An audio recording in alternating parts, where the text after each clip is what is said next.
Hello, Sid. Take a seat where you like. Hey!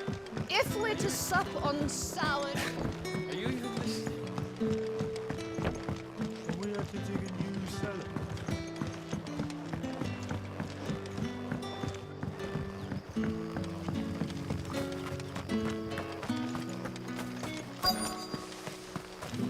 Where it is, the Black Shield's hiding. Excuse me. Quentin mentioned strange figures having been sighted near the village. Have you seen anything? Nah, not me, Gov. I heard the rumours, though. I'm here most days, right next to the gate, and I ain't seen nothing out of the ordinary. Don't worry. Any shady characters try and slip into town this way, and I'll soon come running. And shouting, most likely. All right. Thank you.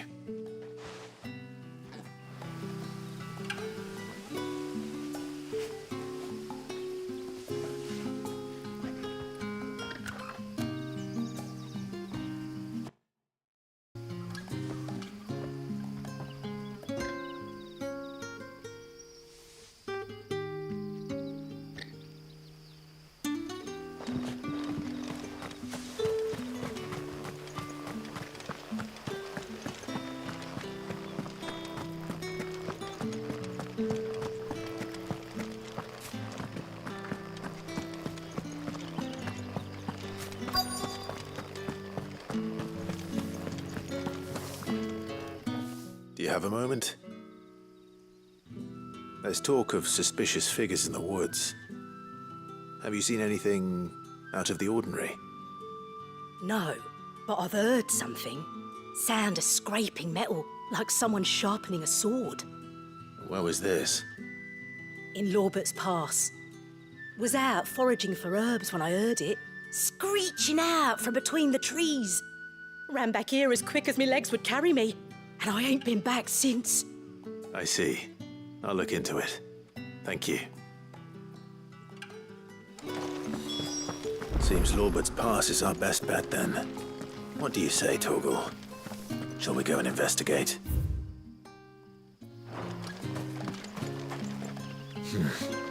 Oh, here.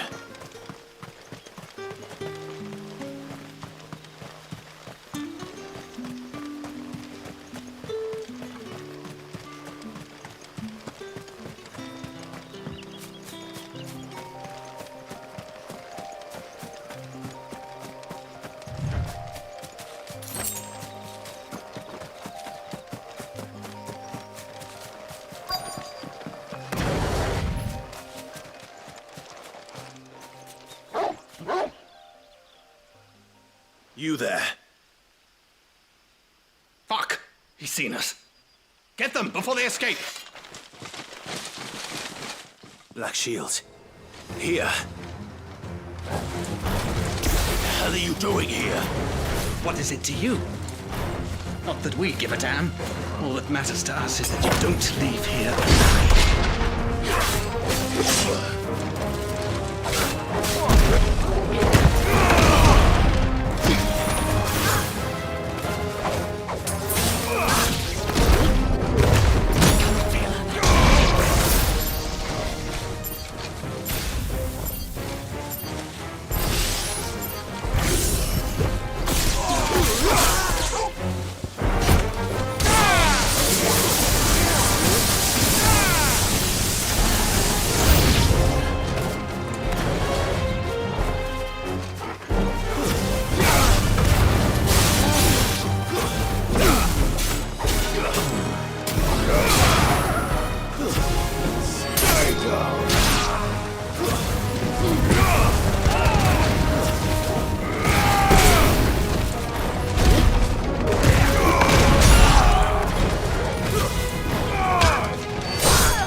Why were they here? Are they planning an attack?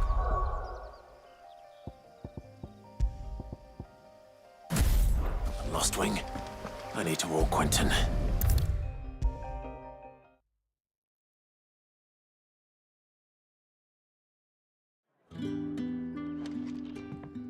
Clive, how goes the hunt for our sinister figures? I found some black shields hiding near Lorbert's Pass. They're gone now. Black Shields. The Empress's former bloodhounds, though they serve another master now. One who means to root out and destroy both me and those I care for. And it would appear the pack has finally caught the scent of its prey. Damn it all.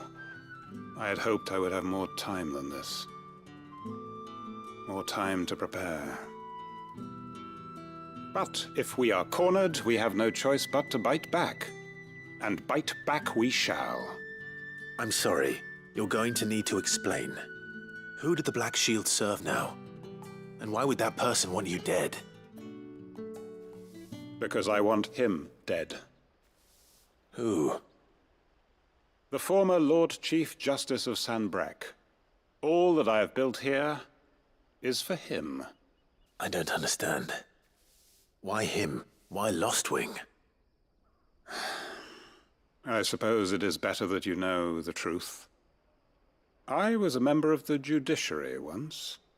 So sickened was I by the injustice of this world, I swore to fight it. And fight it I did, in my own small way. I saw more than a few corrupt officials condemned to the very cells into which they had thrown blameless innocents. Men to whom the law was but a scourge to turn against the powerless. And throughout, it was the Lord Chief Justice who backed me, who was my one true ally in the quest to see justice done. So what changed? I discovered that he hunted bearers for sport. I was a fool to think he shared my hatred of venality and vice. His support for me was no more than a facade, a means of ridding himself of his rivals, a mask to hide the rot beneath. I filed suit against him immediately. His response, however, was rather more visceral. He had my entire family slaughtered, and he faced no punishment whatsoever. I lost everything. My loved ones, my livelihood, my position, the faith I had once held that any modicum of justice might be achieved through the courts. So I set about enacting my own. I tracked down every soul who served him, and slit their throats myself.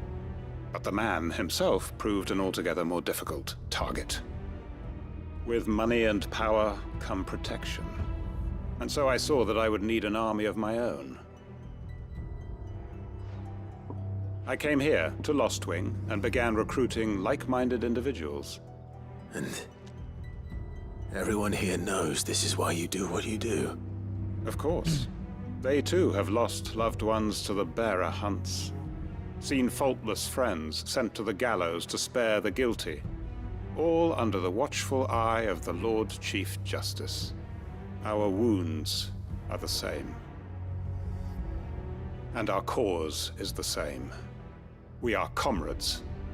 And our revenge is already in motion. We know where he hides, how numerous and well-trained his guard. What we did not know until now, however, was that his plans may already be in motion too. Quentin. Our time is short. He may move against us at any moment, unless we move against him first. My friends and comrades, it begins. Make ready for war.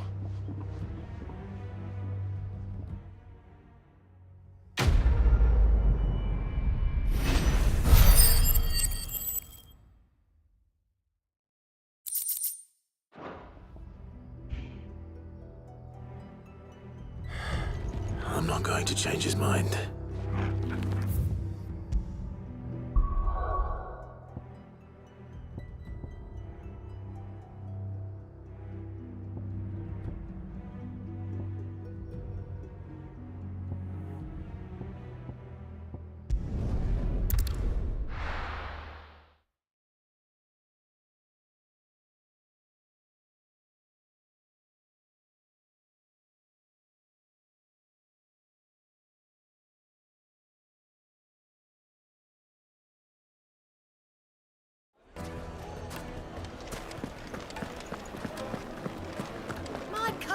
Take a sniff, good sir.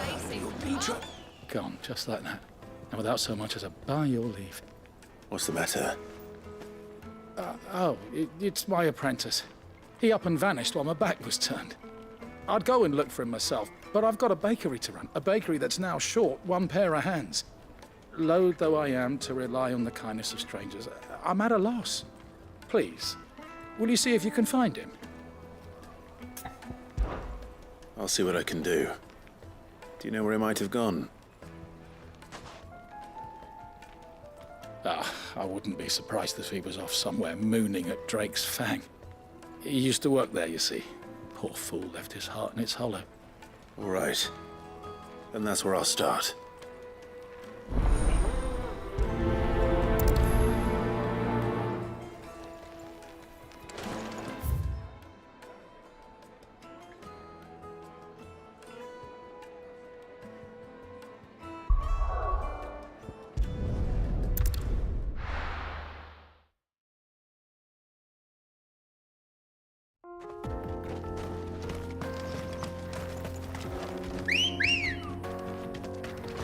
Come on.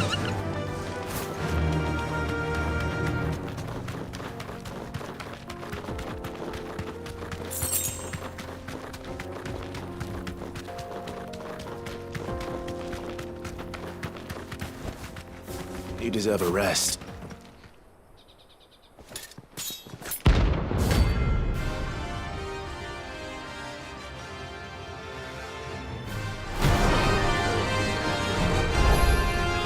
My blade yet hungers, and so do I. Come, let us feast on your flesh. Your feasting days are over.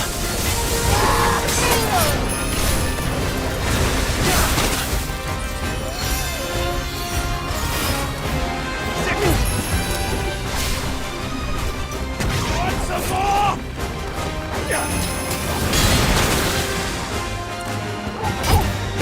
I've heard Torgo.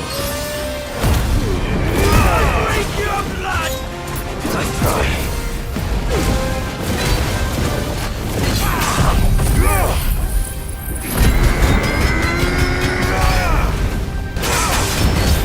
The B-boy!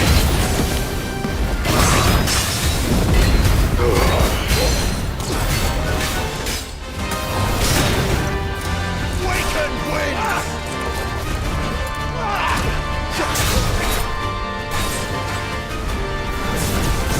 To me, boy! I'll snap you like a snake!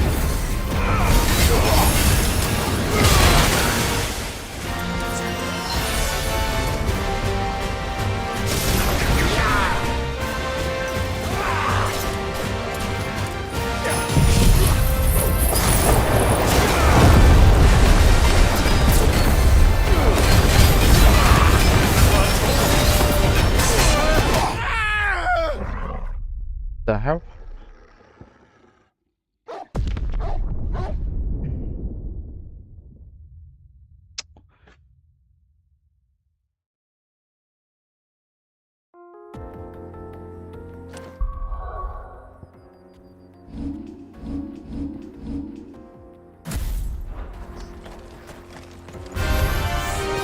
Want some more? Nice try.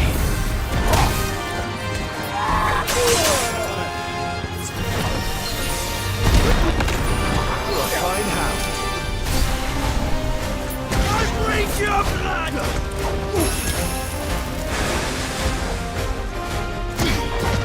I'll snap you like a twig!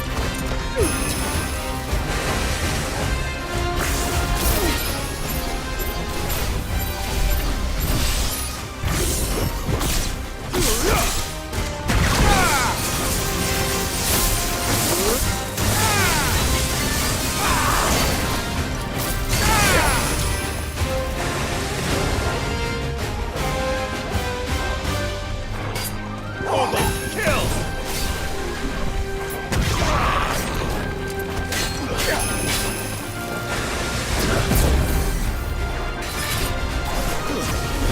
Nice try.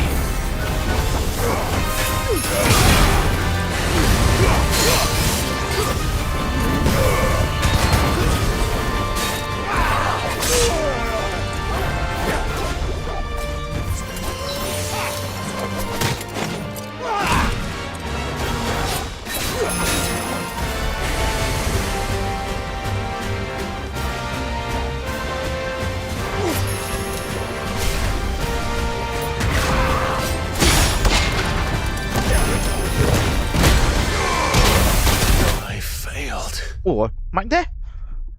Quá lên. Chết lóa mắt ra.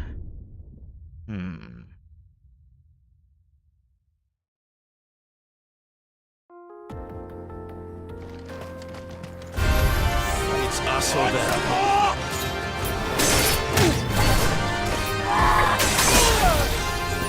To me, boy.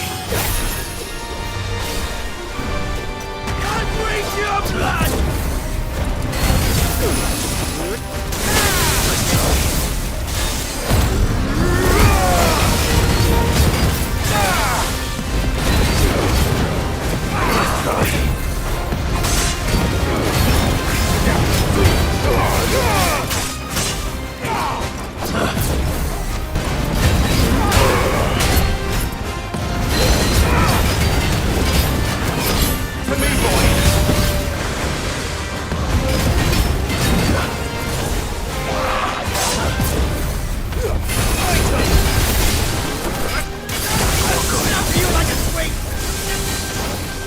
I'm hurt, Torgal.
Bạ phạt.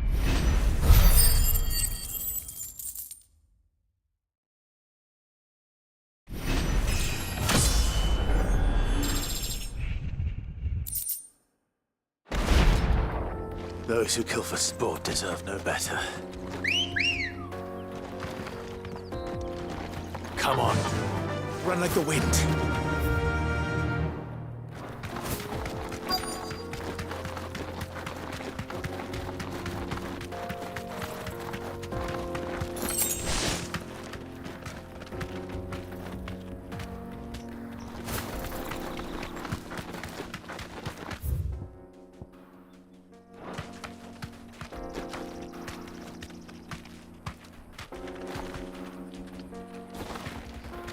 Thanks, girl.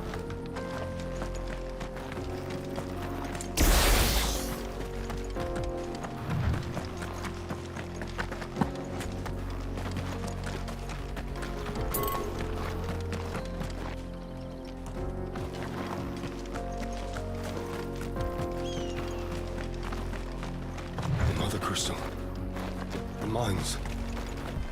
It's all gone.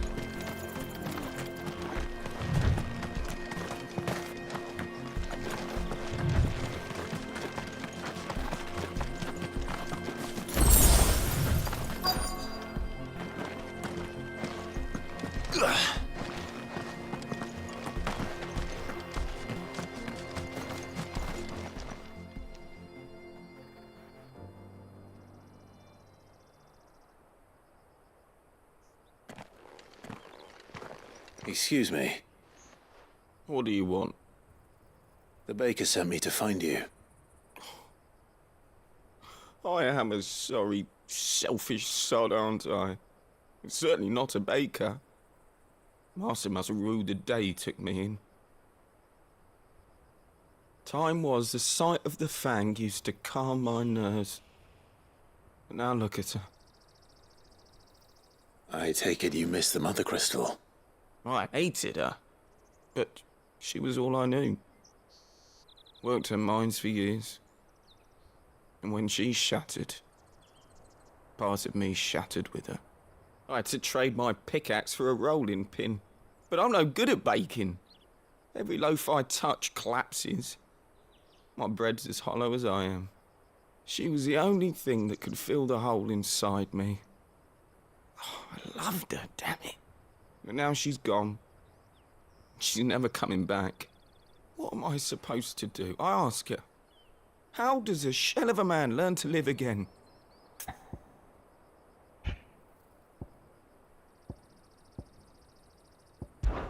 Try to remember the good times.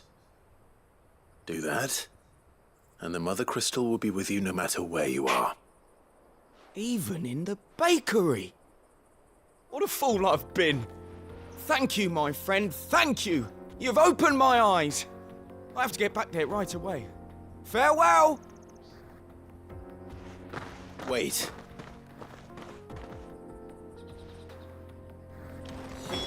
Suppose you won't be needing an escort then.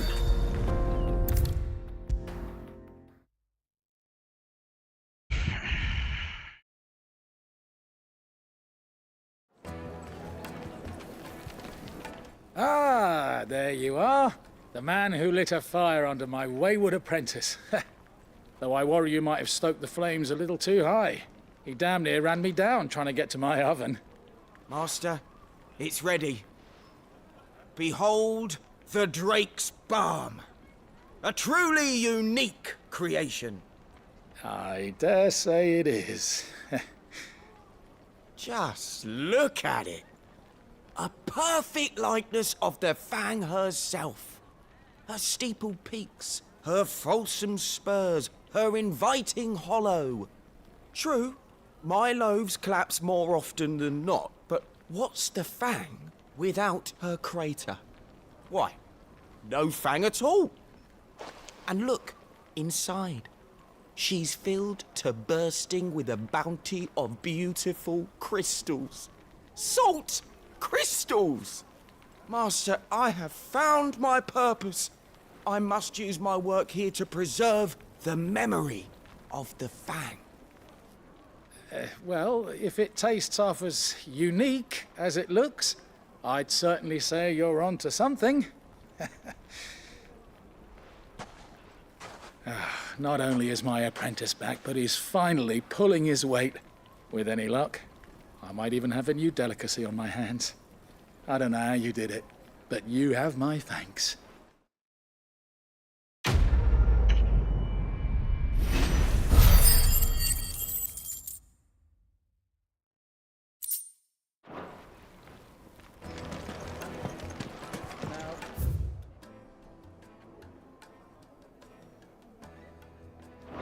I know you're keen, but do you... Take a sniff, good sir. My carpets have pride and place.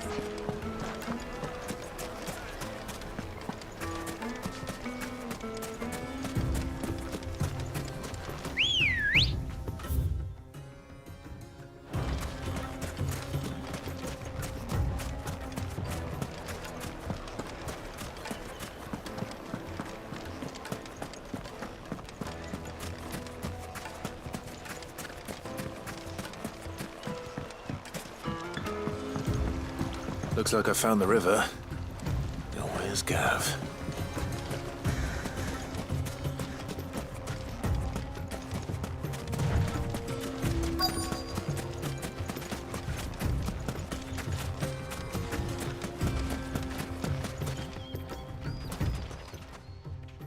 Sorry to keep you, Gav. Better late than never. I've had a quick scout about, and I reckon round here's our best bet if we want to grab as much of this Stardust stuff as we can. Don't know what Blackthorn's planning to do with it, though. I asked over in Dalamil, and they seem to think it was worthless. But if Stardust is what Blackthorn wants, Stardust is what he'll get. There's plenty of the stuff lying about, just begging to be bagged. Then let's get bagging, shall we? We shall. Race ya.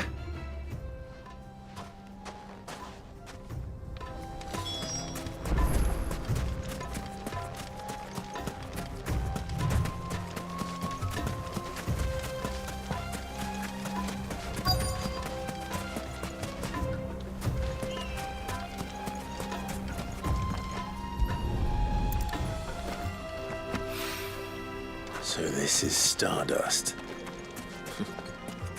It just looked like black sand to me.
That should be enough for now.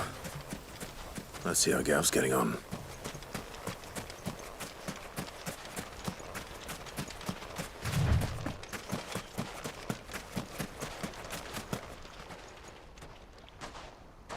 You finished? How much did you get?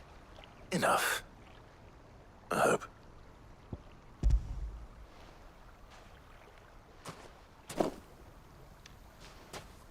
Oh, you win. That might even be enough for old Blackthorn. Hey, before we go, do you mind if we have a chat?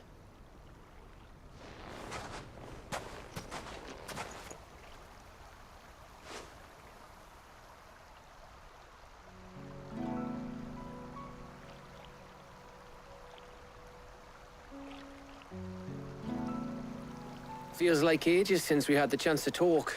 You know, man to man like. It does, doesn't it? Back when you first took Sid's name, we were talking all the time. Working out what to do in that. There was a lot to work out. And there still is.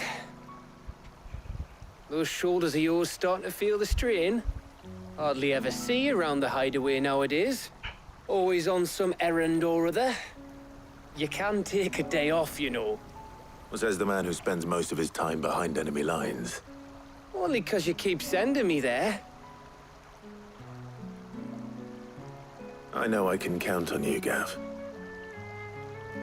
Likewise.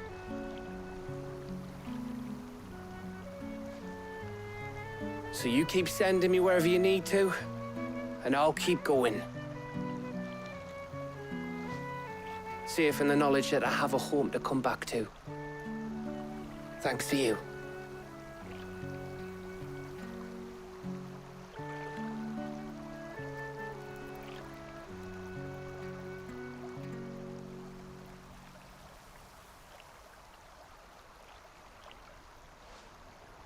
Right.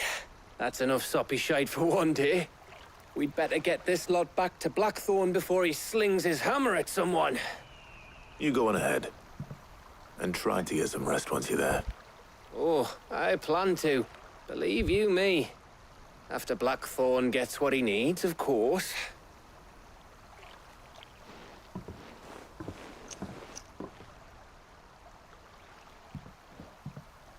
Right.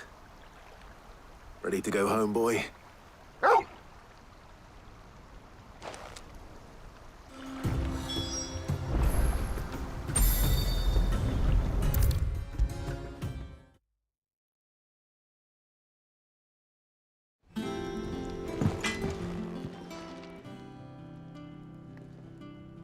Blackthorn. Got everything you need? Yeah. Yeah, I do. Cheers for the stardust. Should be enough to be getting on with. We should go out on maneuvers together more often. You'll be sneaking around on your tud all the time. I'll make a start on putting this thermal plating together then. It will take some time, mind. So if you've got other things to be getting on with, I could do without you breathing down my neck. Thank you, Blackthorn. I'll let Mid know construction's underway.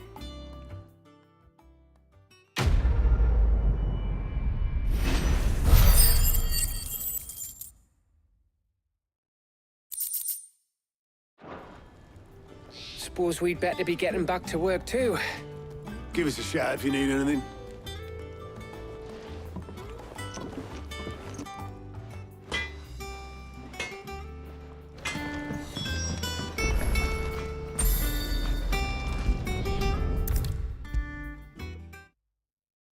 If I don't come up with something soon.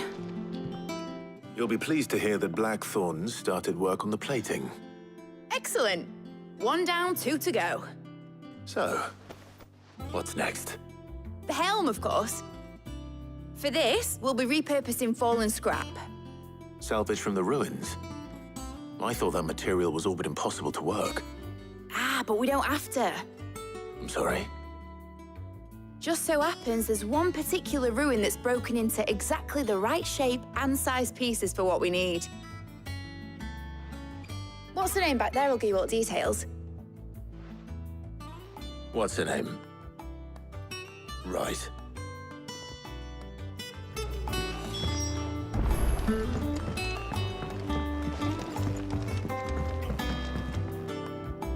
Oh, Sid, is this about the helm? Yes. Mid said I should speak with you. I'll show you the plans then. Here you see the mithril engine, in which mithril is burned to generate heat. That heat is then harnessed to produce motive force. Excess heat is dealt with by means of the thermal displacement stack, which disperses it into the surrounding air. Now, were we to rely on thermal plating alone to achieve this effect, the rate of excess heat buildup would far exceed the displacement coefficient of the plating. In other words, the reactor would overheat and eventually explode. This is where the helm comes in. It connects to the plating, you see, and serves as a sort of thermal sink to absorb all that excess energy. Our experiments have shown that fallen ceramics are remarkably thermophilic. They can withstand and absorb levels of heat far above anything we are able to make today. And not only that, they're also waterproof and immune to rust, making them the perfect material for our protective hood. Why? If sea or rainwater were to enter the reactor proper, it would vaporize instantly. The forces produced would tear the ship from stern to... You can stop there. I understand. Mid said we might be able to use parts of a fallen ruin. Where would I find it? Ah, yes. It's in Lorbert's Pass, near Lostwing. The thing is, well, I probably should have arranged to have the pieces we need brought here sooner. You see, a certain unwanted visitor has taken up residence there. It's no longer a matter of just walking in and taking them. It's, going to be considerably more dangerous than that. I see. Then I suppose I'd better deal with this unwanted visitor for you. Would that help? Oh, very much. Thank you, Sid. I'll gather my team and head there right away. We'll meet you outside the ruins.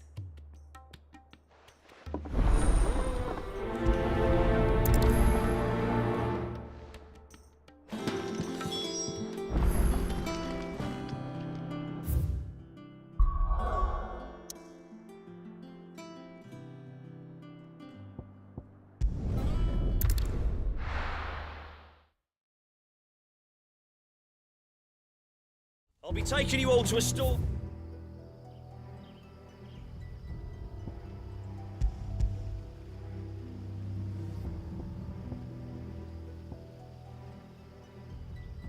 House in the bales.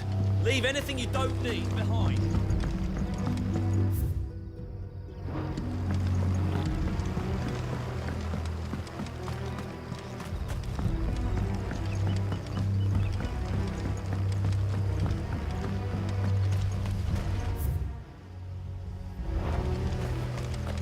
If you're ready, we leave at once.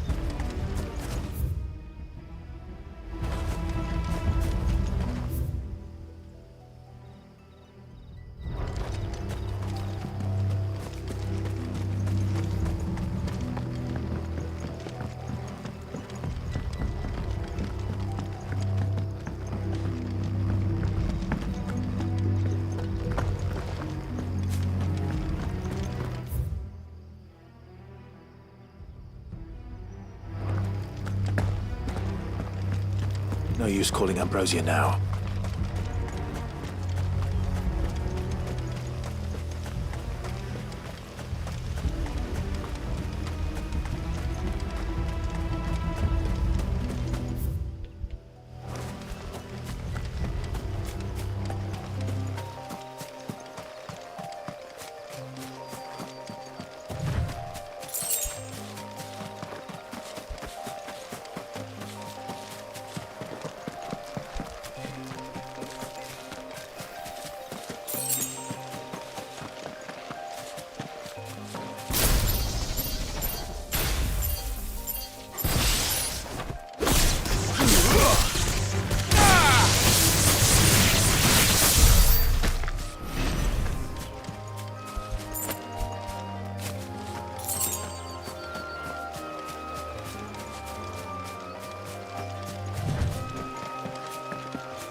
Oh, there you are, Sid. Thanks so much for coming. The, ruins are just over there, as is the creature I told you about, I'd imagine. Would you mind? Of course. I'll be right back.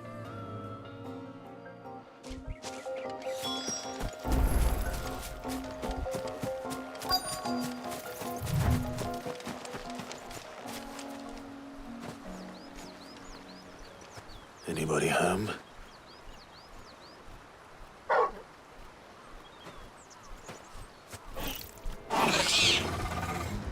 This must be our unwanted visitor. Time to go.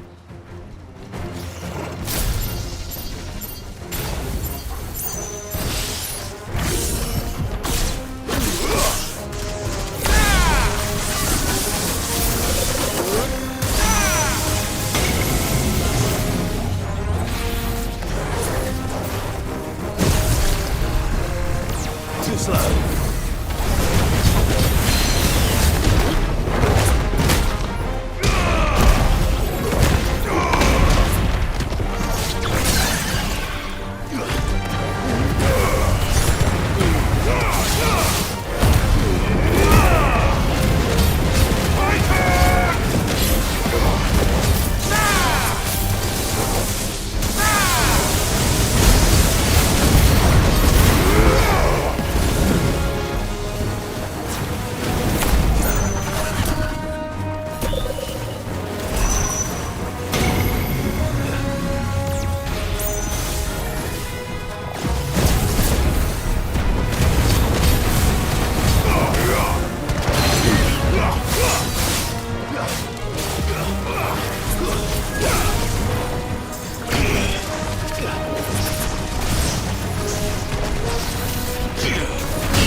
The things I do for you, Mid. Sid! Oh, thank goodness you're safe. You shouldn't have any trouble now. Indeed. Well, don't let us keep you. We'll, see that everything is transported safely back to the hideaway. All right. I'll let Mid know you're on your way.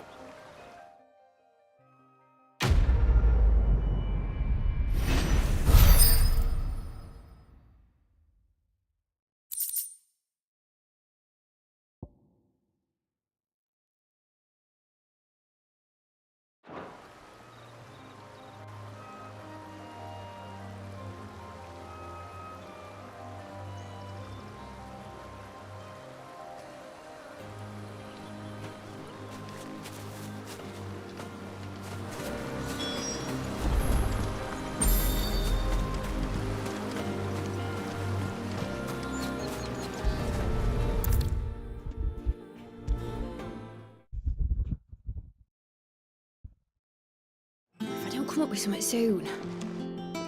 Mid. Helena has recovered the material for the helm. She'll be along shortly. Excellent. Another job well done. And just one remaining. Right. Right, the shielding. This one's a bit of a bugger. How so? The plating's enough to stop the engines going pop, but those things will still be spitting out enough fire to set the rest of the ship ablaze. Which is why you need proper shielding. A prism for the dragon's breath that's blazing away inside. I thought a triple thick layer of tempered steel might do it. Or more of the stuff that the Fallen use, but they'd both be too heavy. The helm and the plating are bulky enough as it is. Add any more weight and the whole ship would be at the bottom of the briny before we'd even started. I need something light. But I've racked my brains and I just can't think what would do it. Well, if I were in need of obscure knowledge, I know whose counsel I would seek. Harpocrates. Tomes? Yeah, well, I'd thought of that, obviously. I've got all the details written down here. Can you take this to him, see what he makes of it? Right away.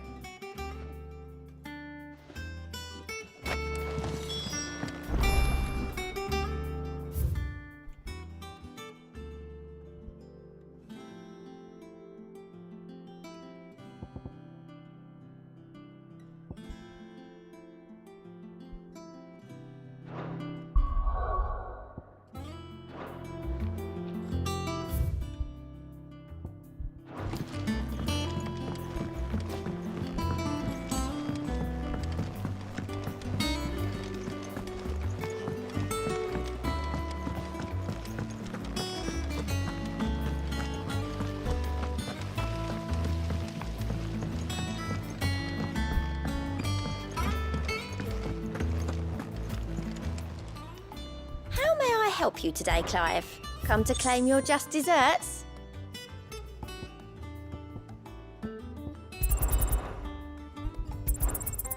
All yours.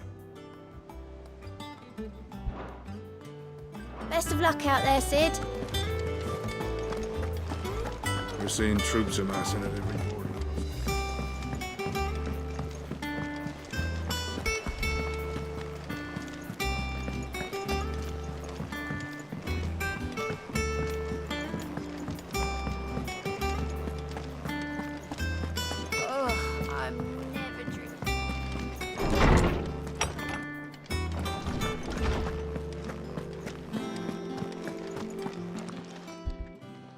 Harpocrates, do you have a moment? For you, Clive? Always.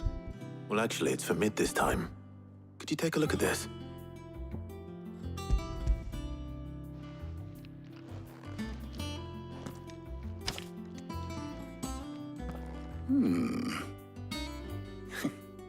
Shielding for a mithril engine. Whatever will that girl think of next? And what are these notes around the edges? She has some specific requirements for the materials.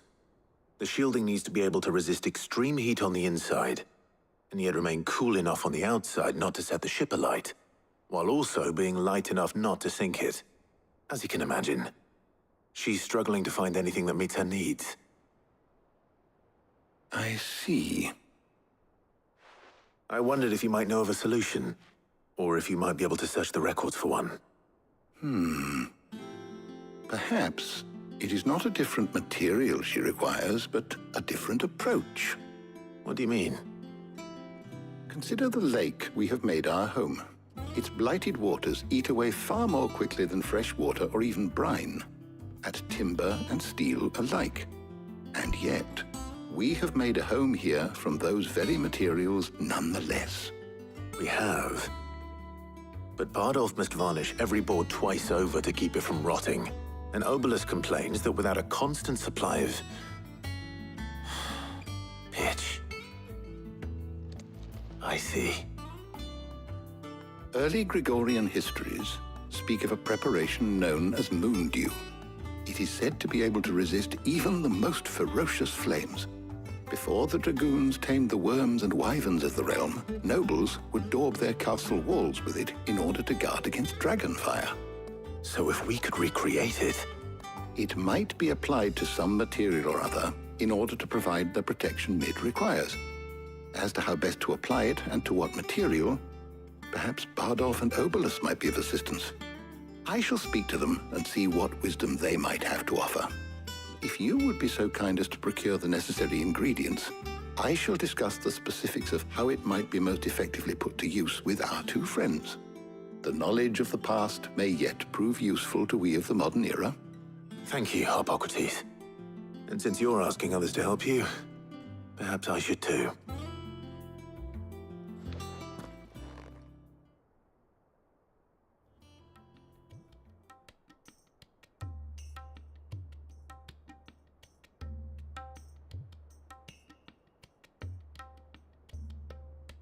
So you need a hand, do you?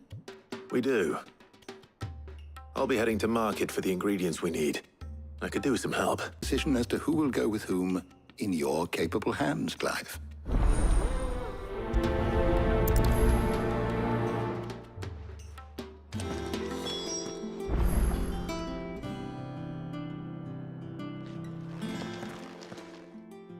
So, Clive, have you made your decision? Who will accompany you on your little excursion?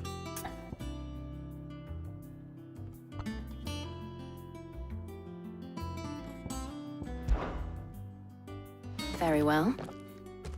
So then, what do we need to find? I have taken the liberty of preparing a list. Here. White chocobo eggs. Pepio nuts. Are you sure this list is right? Everything on here seems very edible. I would have thought the ingredients would be a little more exotic. Though these items may seem mundane, they have potent effects that are rarely exploited, effects for which they were once highly prized. So much so, in fact, that they were harvested almost to extinction, hence moon dews having fallen from favor. Now, of course, they can be obtained with ease. You should be able to find everything you need at the market in Northreach. Is that so? I've been meaning to visit Northreach anyway. I'll set out now. Join me there when you're ready. I will. Until then. You two enjoy yourselves. You too, Talia.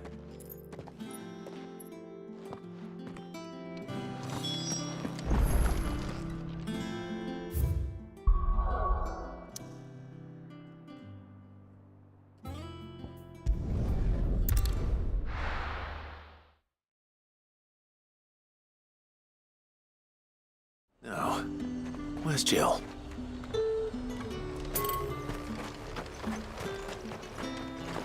There's two.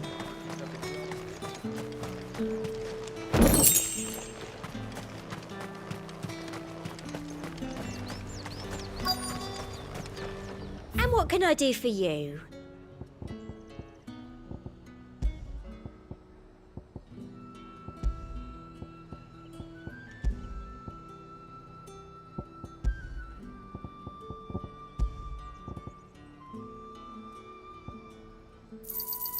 I do like a customer who knows what he wants. An excellent choice. You've a keen eye. I do like a customer who knows what he wants.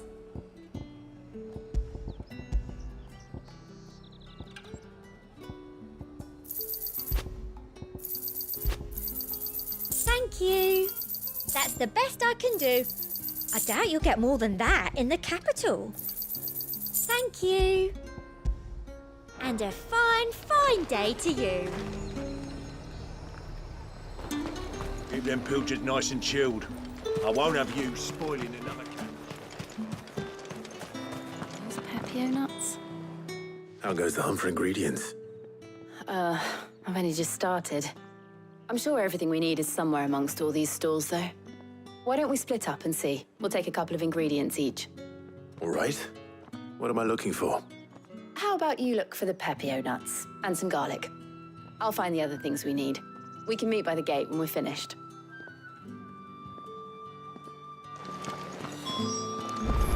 Up! You'll not find a bruised pippin. Fresh cuts! Come and get them before... You haven't much, but you're free to look. I trust it's all here. All anyone ever wants anymore is water. Great. How am I supposed to make a living? Oi, don't touch anything. Go on, take it. That's everything. Let's see how Jill's getting on.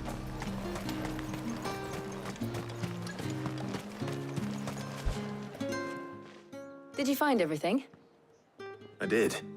Here.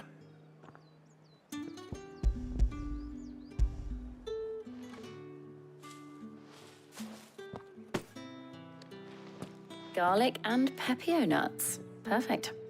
Now, all that remains is for Harpocrates to somehow turn all this into what Mid needs to keep her engine cool.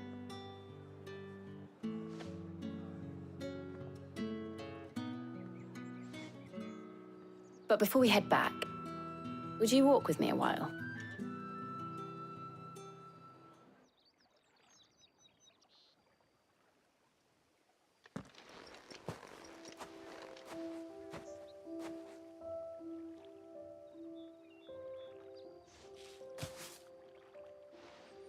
Thank you for asking me to help you today.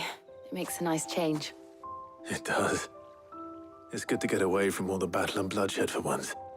Just being here reminds me of when we were children. Do you remember?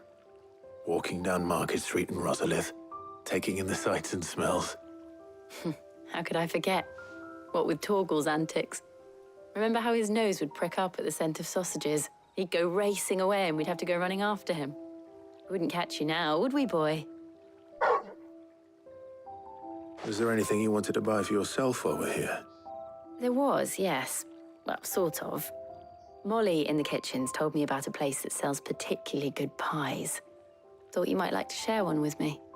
I would. Thank you. And I saw some bread.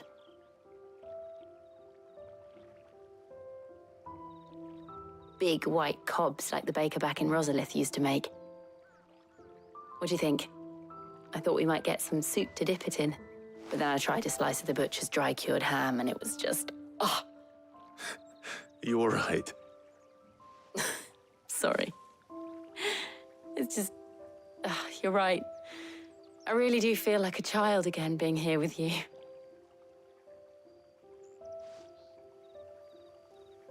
Clive. Is it wrong of me to enjoy this? No, Jill. This is how life should be. And it's how our lives will be when our work is finally done. When we can live on our own terms. I hope so. Thank you, Clive.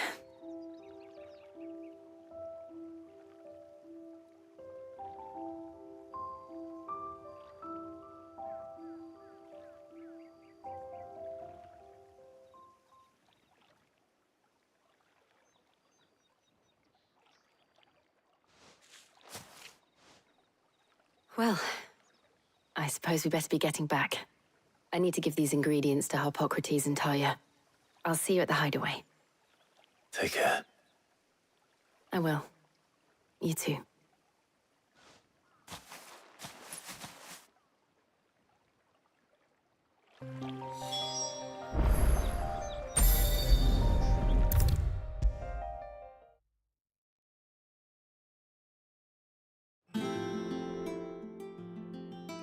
How's work on the shielding progressing, Hippocrates? Well, very well indeed. And thanks in no small part to your kind assistance. I was just explaining to Tarja how we might best go about preparing the moon dew. And now that we have all the ingredients, we may begin. You can count on me. I've mixed more than a few mysterious concoctions in my time. I'm sure you have. What about the shielding itself? Work is underway, under the watchful eyes of Bardolph and Obolus. Apparently, it'll be ready soon. Thank you. All of you. Right then. Jill, would you join me in the infirmary? Many hands make light work and all that. Of course.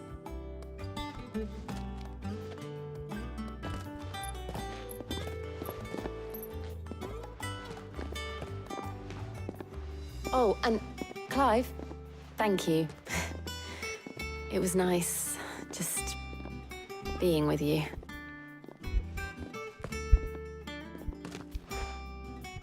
It appears our work here is almost at an end. A shame. I was enjoying playing the man of action for once. When both the shielding and the moon dew are ready, it will merely be a matter of applying the one to the other.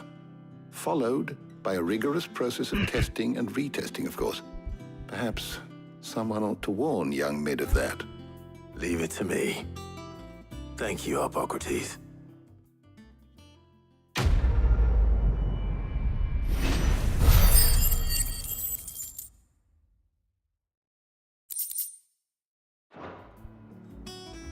Well, I better go and give Mid the good news then.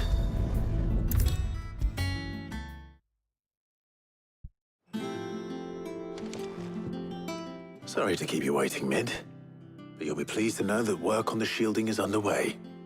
You found something for it? In a manner of speaking, Hippocrates knew of a substance that's highly resistant to heat, a coating that should provide the protection you need. He's supervising the construction and testing of the shielding as we speak. Brilliant! I knew you wouldn't let me down. Don't thank me. I'm just the errand boy. Right then, better start working out how to bolt all these bits together. To the Black Hammer!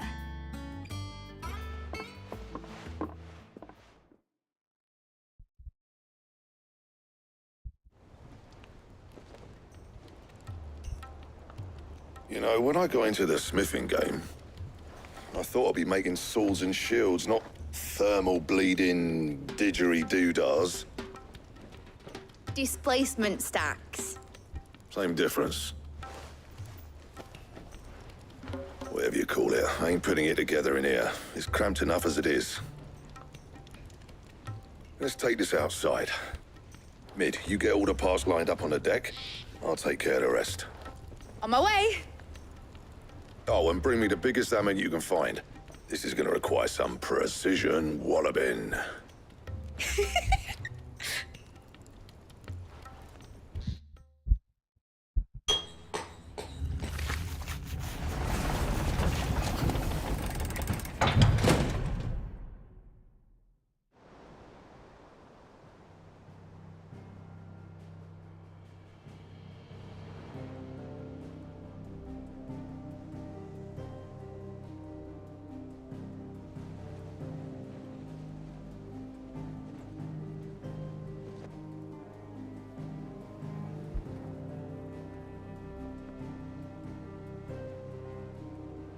It's finished! It's finally finished! Thank fuck for that.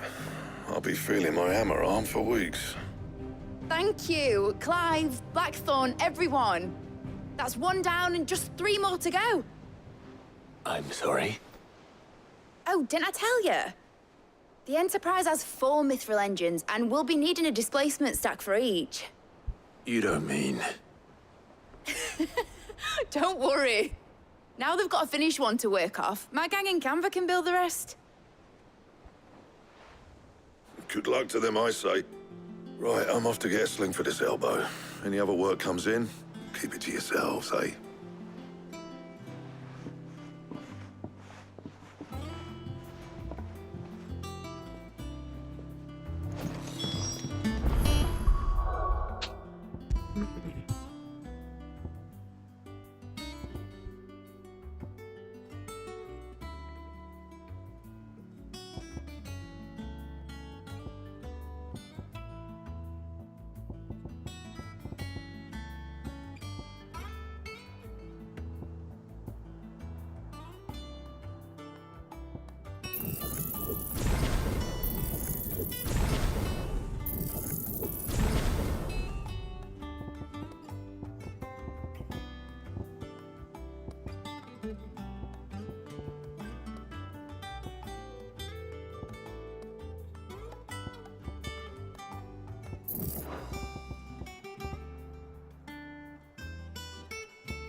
What's the matter? Nothing. Just daydreaming. Thinking about the Enterprise sailing off over the horizon to shores unknown, searching for a land untouched by the Blight, just like me and my dad planned. So if the worst came to the worst and every scrap of soil in the Twins turned black, we might still have a chance. That's what she was meant to be. You see, one last chance just in case we needed it. But now she's so close to being finished, I've realized I don't want her to be that. I don't want her to be just a lifeboat for us to cling to if things get desperate. I want people to sail aboard her by choice, not from the lack of it. In a world where we're not just trying to survive, but where we can actually live. I'm working on that. And I'll do everything I can to get you what you want. Don't you always? All right. My mind's made up. As soon as the Enterprise is fit to sail, I'm putting her under your command. Sod our plans, I'm trusting in yours. Are you sure about this? Something tells me it's what my dad would have wanted. He'd be proud of you. You were gonna visit his grave, weren't you? I was. And you can come too now that your little project is finished. Right. There's just one thing I need to finish up first. Won't be a mo. All right. I'll let Otto know you're coming. Meet us in the mess when you're ready. Aye, aye, Captain.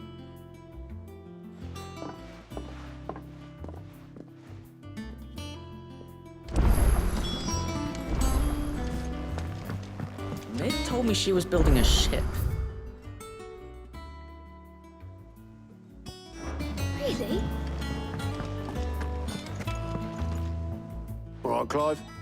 Asterix. We'd finished sending half the hideaway traipsing across the Twins, has she? I swear, that girl'd do anything to put off visiting her old dad's grave. No excuses now, though, eh? Not quite. She said there was one final thing she had to take care of. I'm sure she'll be finished soon enough.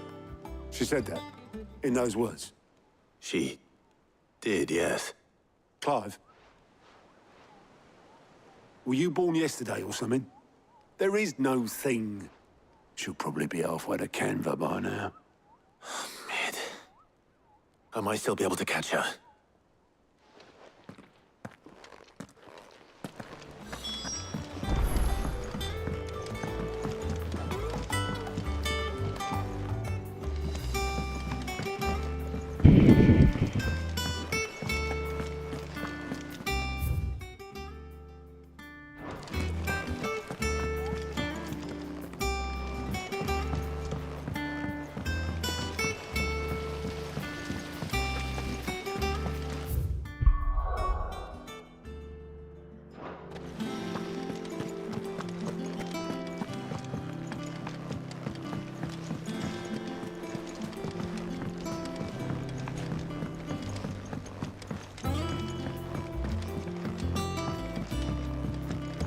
Well.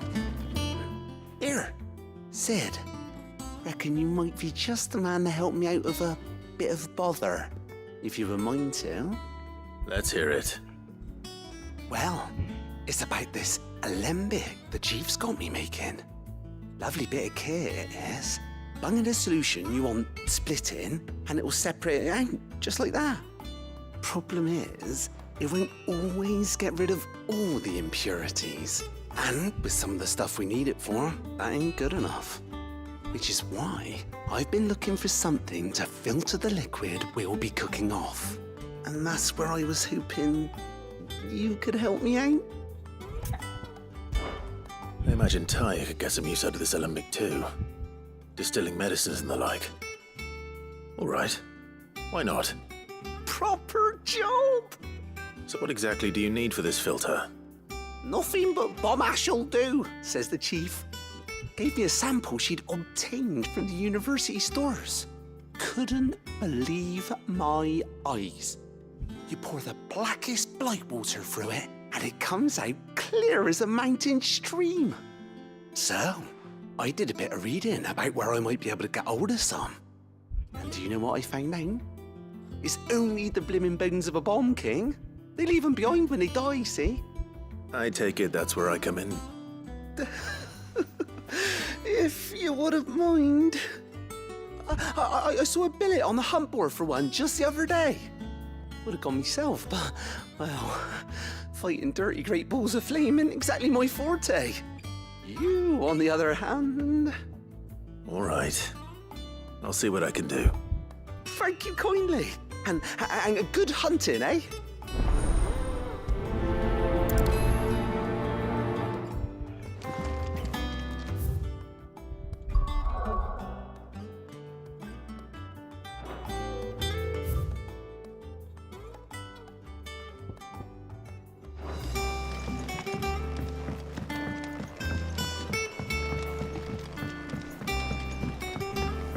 I think mid might need some help.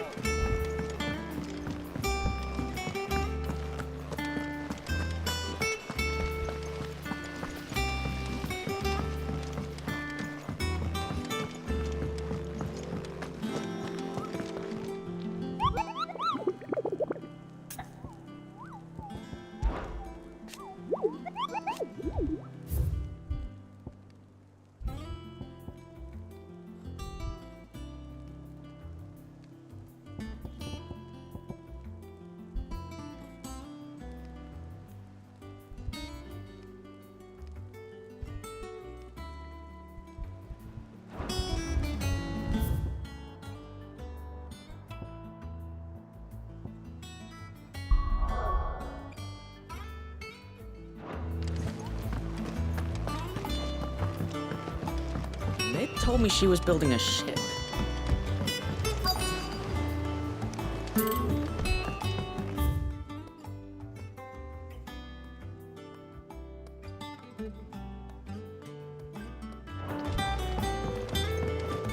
Is that the thing Tomes helped with?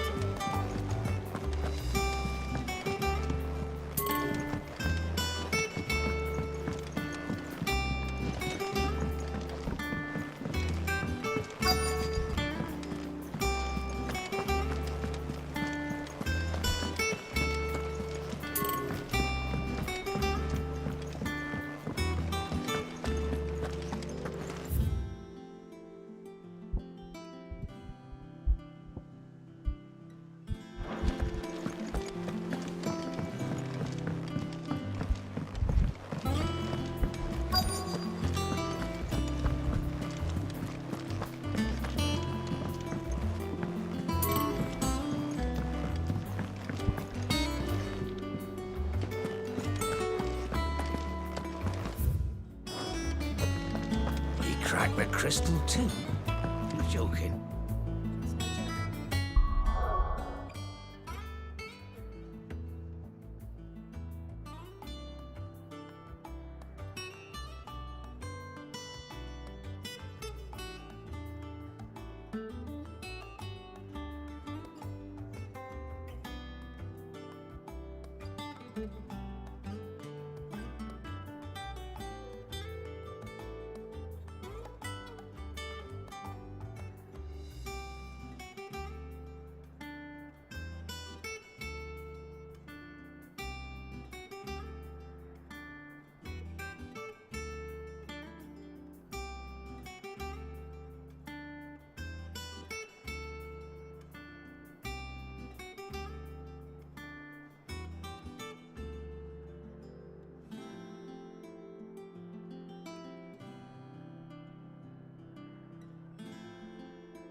Hopefully it's nothing.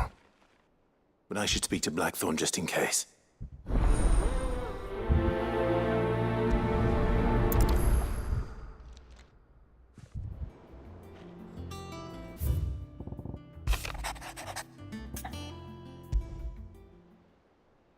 What could be wrong with Torgor? He seemed well enough when I last saw him.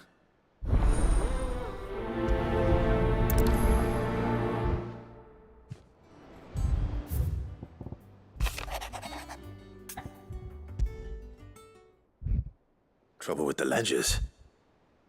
Shouldn't he be asking Otto for help?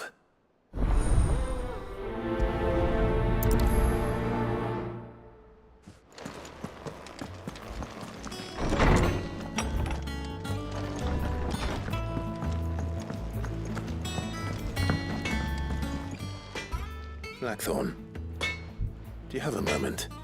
Not really, no. This won't take long. I just wanted to ask how you're getting on. August was worried about you, that you might still be doubting your craft, even after learning the trick of that cuirass. Is there something else weighing on your mind? Perhaps sharing your thoughts might help. That bastard's like a dog with a bone. Still, you've got a keen eye, I'll give him that. It's just, well, Karen showed me something. Something I've never seen before. And that was? A sword. An odd-looking thing with a single-edged blade. The metal itself wasn't anything to write home about, but fuck me. The edge on it. You could slice a man clean in two with a weapon like that, and he'd be halfway home before he even realized he'd been cut. So that's what's troubling you? Nah. Not troubling me exactly. More distracting. Can't stop thinking, how do you get an edge that sharp? It's driving me mad. And if you knew how to do it, we could arm the curse breakers with even better blades. That's about the size of it, yeah. I'll see what I can find out. Sharper swords are always welcome. And we can't have our master blacksmith being distracted. You're a soft touch, you know that. But I can't say I'm not grateful for it. Good luck, eh? Thank you. Let's see what Karen knows about this sword.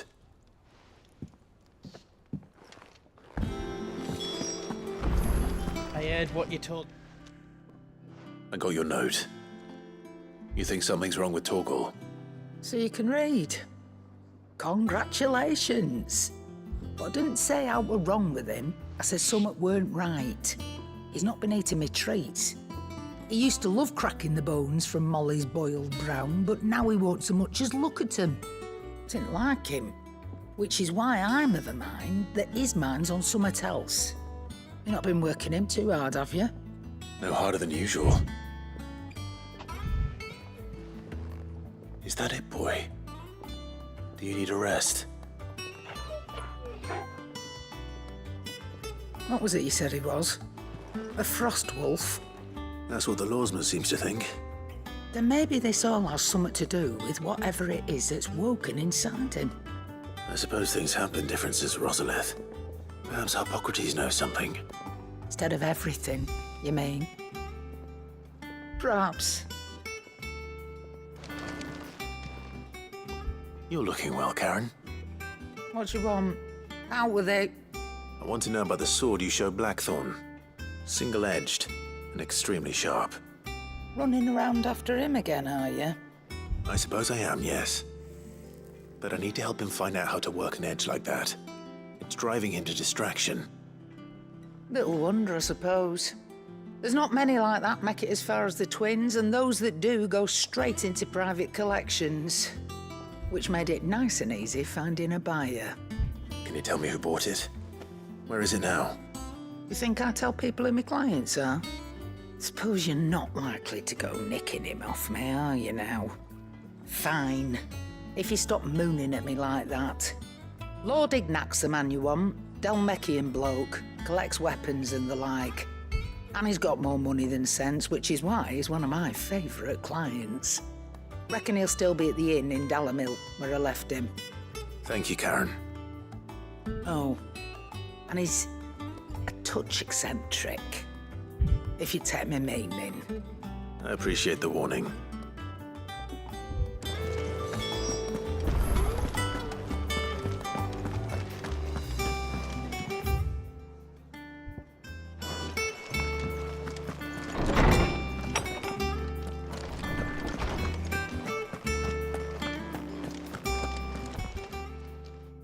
Lawsman, I need to ask you about Torgal.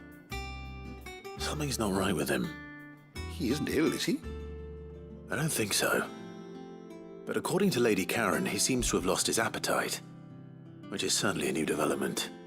She says he's hardly been touching his bones of late, and she believes it may have something to do with what happened at Rosalith Castle. I rather think she might be right, though not about his appetite. All canids are instinctively inclined to crack open bones for the rich marrow that resides within, and I see no reason why a frost wolf should be any different. Accordingly, I suspect it is not a lack of appetite that afflicts Torgal, but a surfeit of it. If we assume that his newfound magics require additional nourishment to sustain, it may well be that the bones Lady Karen is accustomed to providing are no longer sufficient. Frost wolves, after all, habitually prey upon far larger animals, whose bones may yield altogether different nutrients. As to where one might find a suitable substitute, some antelopes that graze the meadows of eastern Rosaria have been known to grow to a size more than double that of their lesser cousins. I don't recall ever seeing any that large. And little wonder. The oldest and largest such creatures rarely leave the safety of the highlands for fear of predators.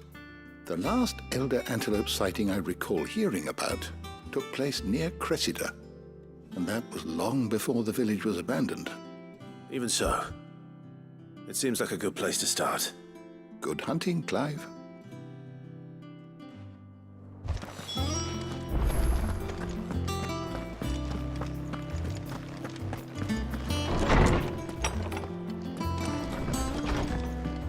Oh, I'm never drinking again.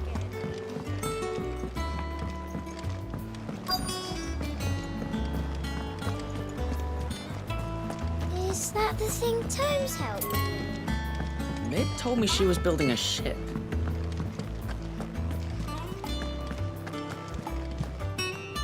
Clive, did you get my letter? That's why I'm here. Shh. Otto might be listening. Is this better? A little. Listen, I've some bad news. It turns out the hideaway may be slightly behind in its payment to certain lenders, and it may be my fault. But I swear to the goddess, I thought I had the numbers square. Sadly, that square turned out to be more of a circle. Zero, you might say. I can straighten it out, I swear, but it's gonna take some time, and I'm gonna need help keeping it from Otto. Bit late for that, I'd say. There you are! What a surprise! So let me get this straight. You forget to pay our lenders what they're due, and instead of coming straight to me, you get Clive to come to you. And I hope he'll dig you out of the hole you've dug for yourself. Clive, the man in charge of the place you've been cheerfully trying to bankrupt. And you thought this was a cunning plan. Why? Well, who needs paying? Oh, just Martha. and the dame, and, well, Lady Karen, but only 500 talents. We owe 3 of our most trusted friends 5 million gil. Each. 5 million each. They lent us the bulk of the money we used to rebuild the hideaway, you see, and, well, I must have made some sort of oversight. Those ledgers were my responsibility, and it was my decision to entrust them to you. This is my fault. Do we have that much to hand? I can always ask my uncle. No, we don't. And no, you won't. We've lightened Lord Rosfield's purse enough. After the king's ransom we had off him, he deserves better than to see our begging bowl. Besides, we'll need to learn to stand on our own if we're gonna make this work. All right. But that doesn't mean you have to shoulder the burden yourself. Is there anything I can do to help? There might be. How'd you fancy taking these to Martha and the dame? Rocks. Rocks, he says. Worth 1,000 talents apiece, these are. A little something Sid and I set aside for when times got lean. And I reckon 15 million in overdue debt probably qualifies. I just hope our associates' eyes are a bit more discerning than yours. I'm sure there will be. Should be me making the rounds, really. But you know how it is with this place. Orders to bark, arses to wipe, and all that. I know. Which is why I don't mind going in your place. Go. Do you know why I only gave Master Clive here 2 star rubies? Because you'd rather Lady Karen killed me. Because I'd rather Lady Karen killed you. Yes. Well, I suppose this is goodbye then. Don't worry. I'm sure Karen will understand. Really? Do you think so? No, I don't.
Ned told me she was building a ship.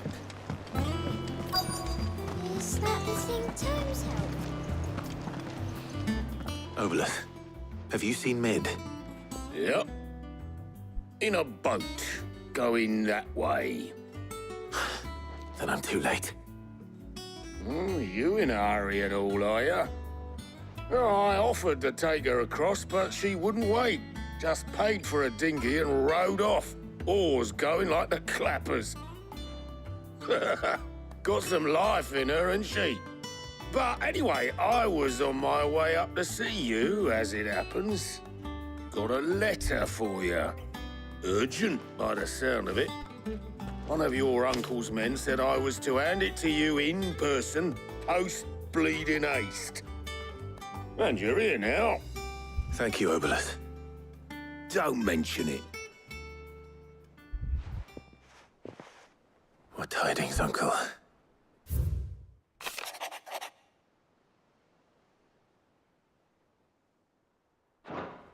Trouble in Canva.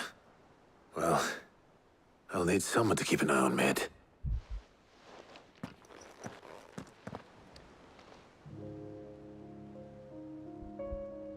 So what? Mid got us to do all the dirty work and then just sailed off into the sunset? It, seems that way.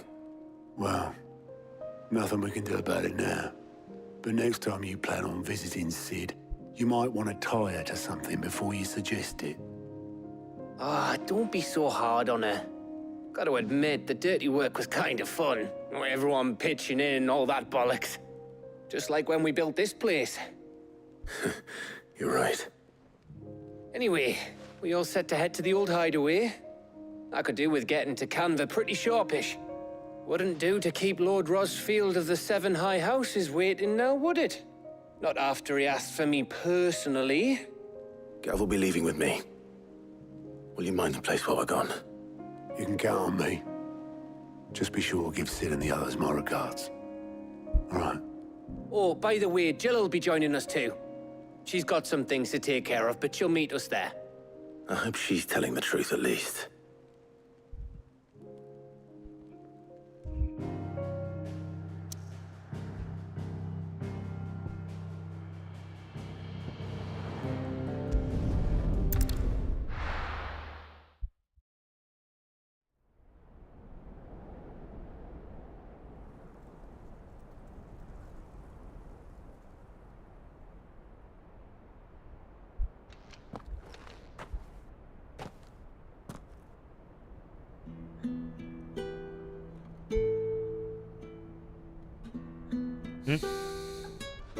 Không cần đâu.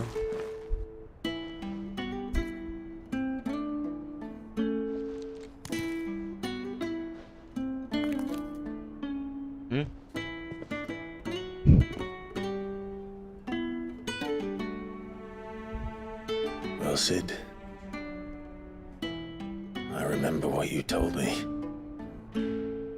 That if no one is listening to what you have to say, you may as well not say it.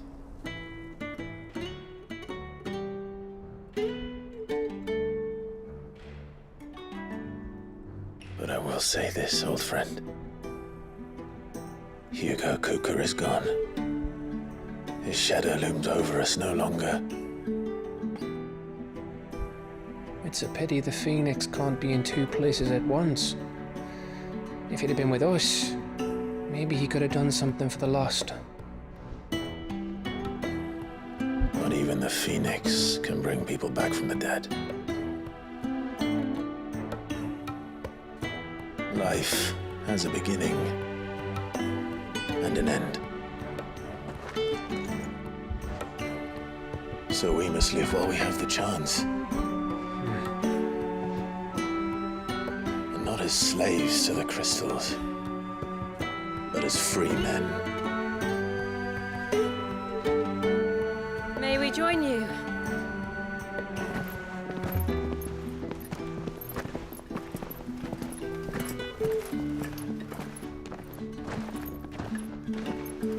Lady Karen, what a pleasant surprise. I thought I'd drop by and see how you were all doing before heading off to restock my supplies.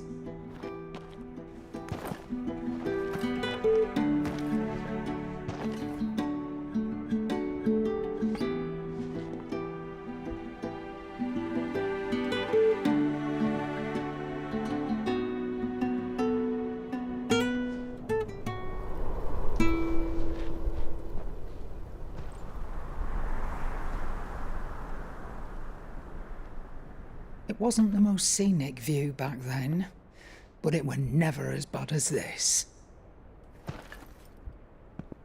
I know. The blight marches on.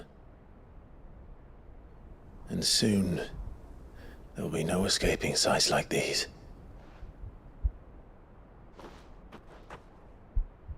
So our mission remains unchanged. We cannot stop until every mother crystal is gone, and their thirst for ether with them. The only one that remains in Storm is Drake's tail in the crystalline dominion. Our next target. We're going to Twinside. It's the capital of the Empire these days. I wouldn't like to think how tightly guarded they've got the place. Not that that'll stop you, but we do well to scout it out before you go charging in.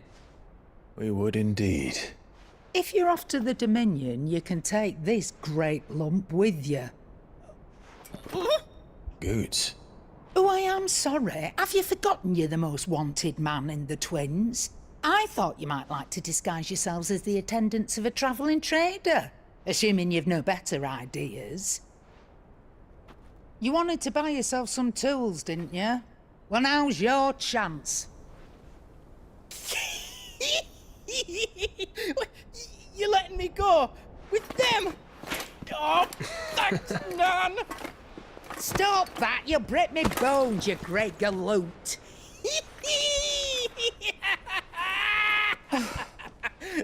There's a caravan that runs back and forth between the Dominion and the Bocklad markets. It's managed by the Merchants Guild. Just show them Goots' traders pass and you'll be on your way. It'll be a damn sight less risky than footing it the length of the Crystal Road. That's for sure. Thank you, Karen. And glad to have you with us, Goots. Okay then. I'll get me things and I'll meet yous there. See yous down in Bocklad. Get off! Me poor fingers! Jill, you're with me. Understood. And Gav, Already on my way, Captain. be careful. Aren't I always?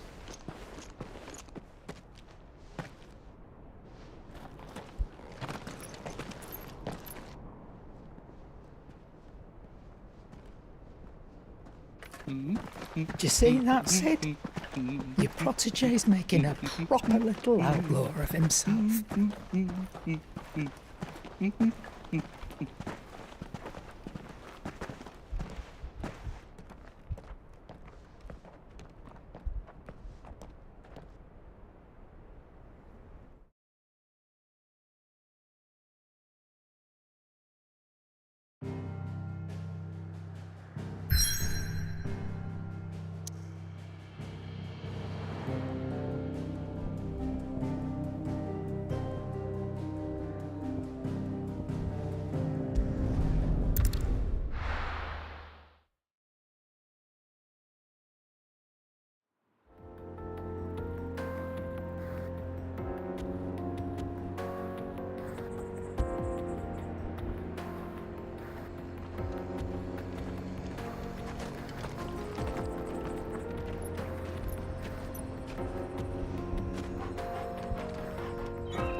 How are you feeling?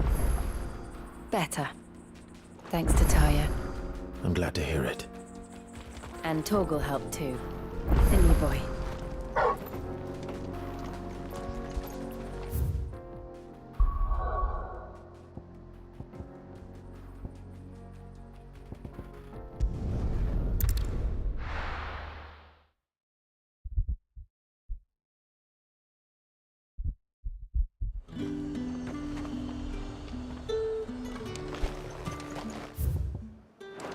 There's talk that the glass gate.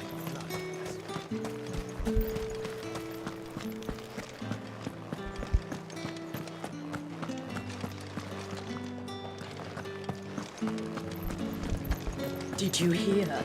The gates to heaven. I want to see. It's all right. What am I going to do without Sweetwater and Olive Talc? Milady, I come bearing gifts. Gifts? Whatever is the occasion.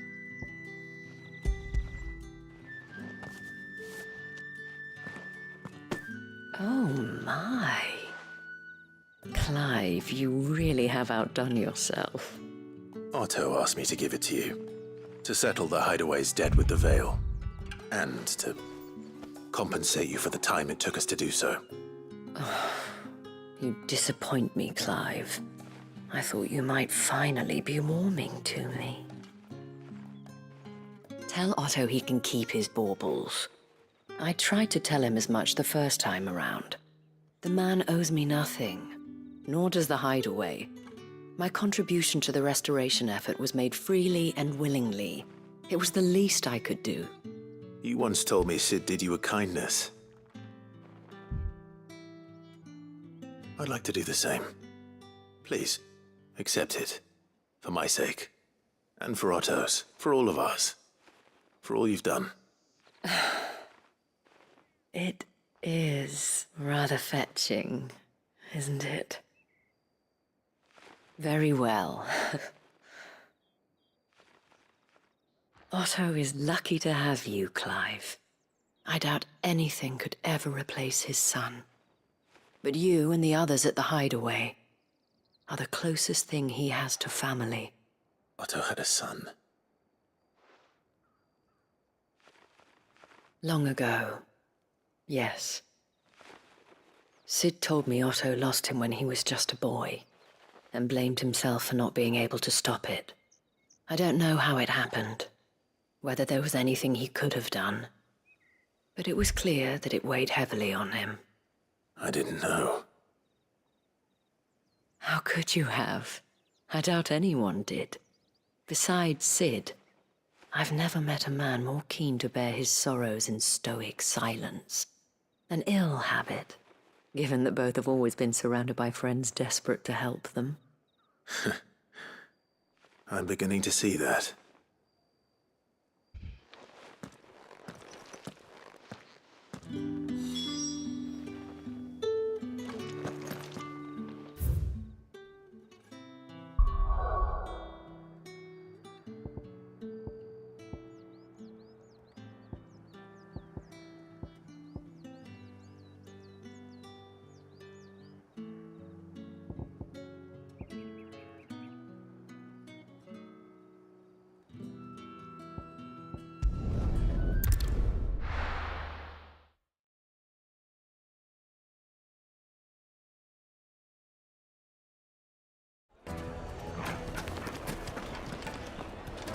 People take notice of wealthy men.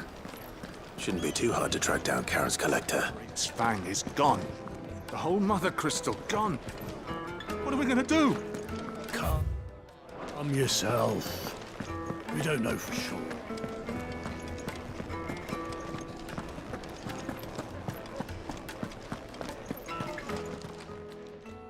My reputation will be ruined! Ruined! Calm yourself, Lord Ignac, I beg of you, before you do yourself a mischief. Pardon the intrusion, but... Out! Get out! I paid for these rooms so I wouldn't be disturbed. Leave me be! Please, allow me to apologize. His lordship is going through a difficult time, and he's never been fond of guests arriving unannounced. Radim! Get rid of the filthy oaf this instant! Very good, Lord Ignac. Would you mind stepping outside for a moment?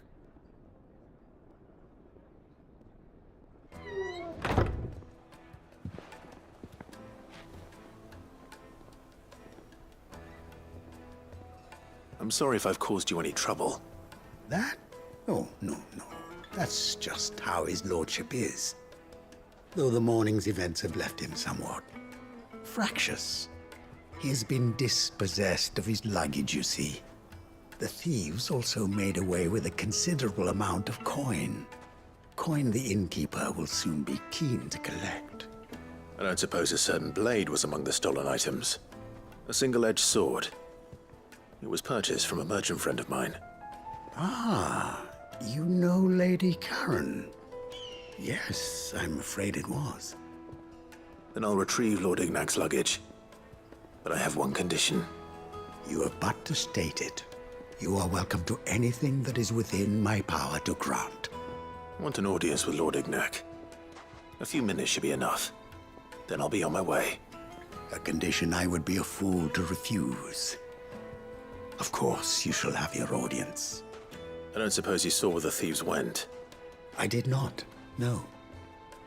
Though some discreet inquiries made on his lordship's behalf mean that I know where you might find them. The bandit's bed. Every ill-gotten coin in Dalamil is said to pass through that disreputable corner of the Valcroy. And that's where I'm heading. I shall speak to Lord Ignac in your absence, and arrange for an audience upon your triumphant return. That will be very kind of you. Farewell, and best of luck.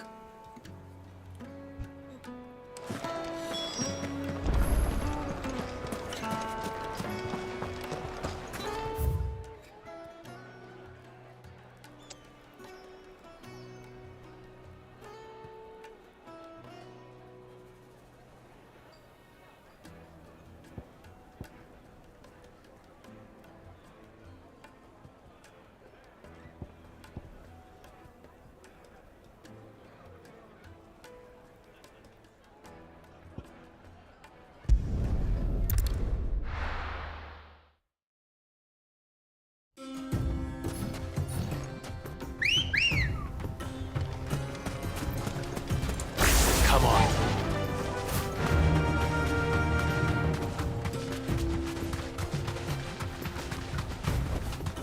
Straight home now.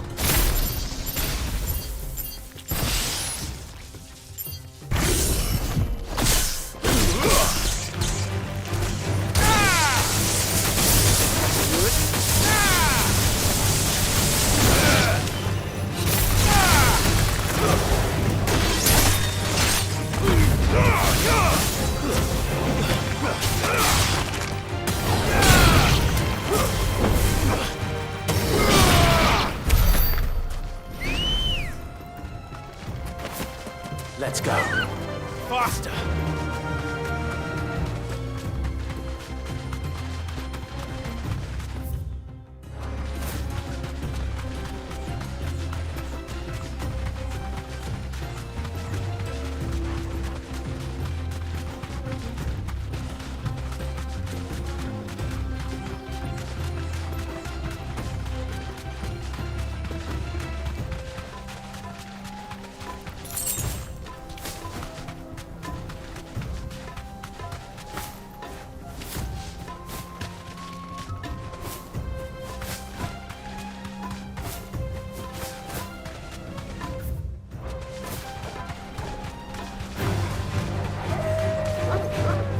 You deserve a rest.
This must be Ignac's luggage.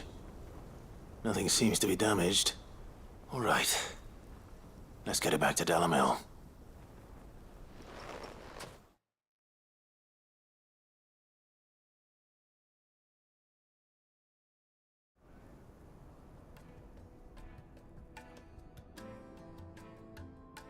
I hear I have you to thank for the return of my effects. What shall I call you, my good man? Wyvern.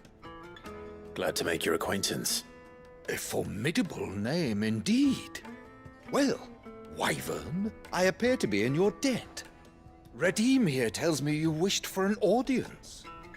Is that all? A few moments of your time should suffice, yes. You're a peculiar fellow, Wyvern. All right, speak. Master Wyvern was wondering if you could tell him about a certain single-edged sword you recently acquired. Oh, a true work of art, that one. Karen drove me hard on the price, but I would have sold her Radim here to get my hands on that sword. It was made in the Outer Isles, far beyond the Twins, and is used exclusively by the practitioners of a unique school of swordsmanship. They believe no combat should ever exceed a single strike, and hone their blades to such perfection that none ever does. Each sword is made for that one perfect stroke, and for that stroke only. They crack upon a second blow. There's a brutal sort of beauty to it, really. But how do they hone such an edge? Fine question. Why, they use a whetstone, of course. Whetstones, rather. A whole array of them, ranging from the coarse to the fine. 10,000 licks with the sharpening stone, then 10,000 more. But it is the final stone which lends the blade its legendary sharpness. A mineral quite foreign to this great realm of ours. And that is the key. The secret ingredient. Wyvern, it occurs to me that my little lecture is hardly equal to services rendered. Take this, together with my regards. The very stone of which I spoke, far rarer among collectors than even the blade itself, and a far more fitting payment. Thank you. Pardon the intrusion, my lordship. However, it is long past time we prepared ourselves to depart. So it is. I am locked in bitter competition with a rival collector of curiosities. I am one step ahead of the unscrupulous scoundrel, but he is hard at my heels. Are there many other collectors out there? Too many to count, but only one do I consider my nemesis. Lord Byron Rosfield, and is a perennial thorn in my side. I can imagine. Farewell, Wyvern. May our paths cross again. Radim, we mustn't dawdle.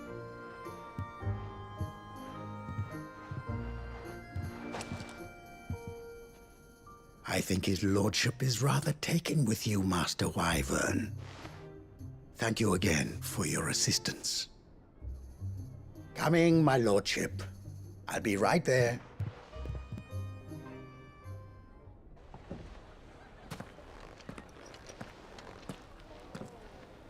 Trust Uncle Byron to find such an interesting rival. Now, let's see what Blackthorn makes of this whetstone, shall we?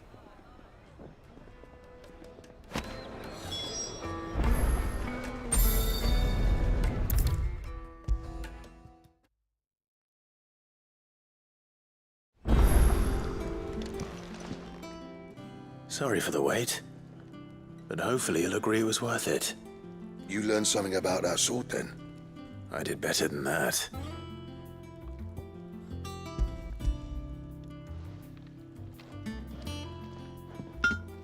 A whetstone? Yes, but not one you'll find anywhere in Valisthea.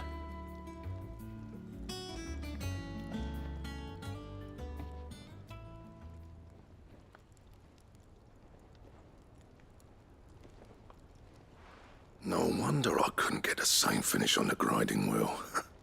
One hit and all done, eh? Might not be so bad if all you ever fought were duels. Good luck on the battlefield. Your second opponent would be your last, no matter how good you were. Even so, is there some way it could be used to give the curse breakers an edge? I think so, yeah. With this whetstone and the right kind of steel, I could probably even make a twin of the blade that rattled me. But there'd be no replacing this little rock once I worn it down to a sliver. I reckon we get a dozen swords from it, if that. Swords that the curse breakers wouldn't know how to wield properly, and that would see them through a single fire piece.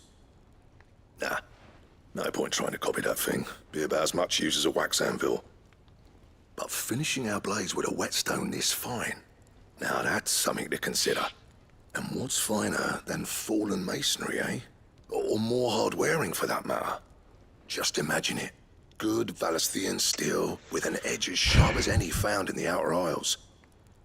I won't make a copy, nah. I'll make something much better. I'm sure the curse breakers will be delighted. Just don't push yourself too hard. Don't you worry about me, sunshine. I've been working day and night since I was half your age, and I'll still be here when you're long gone. Hey, thanks, Clive. I mean it. I owe you one, August too. It's good to know someone's looking out for me. You'll be happy to hear you said that. And I'll see that my debt to you's paid. First new blade I make's got your name on it. You come and find me when you've got the materials. All right. I will.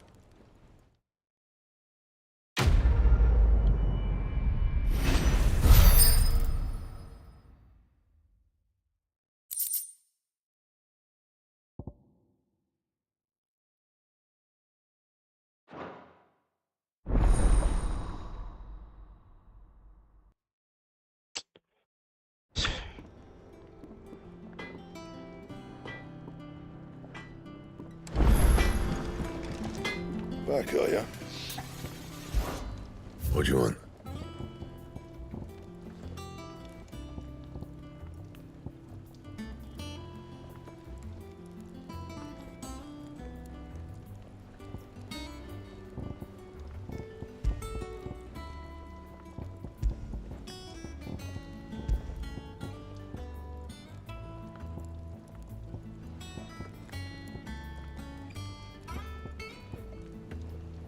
Anything else?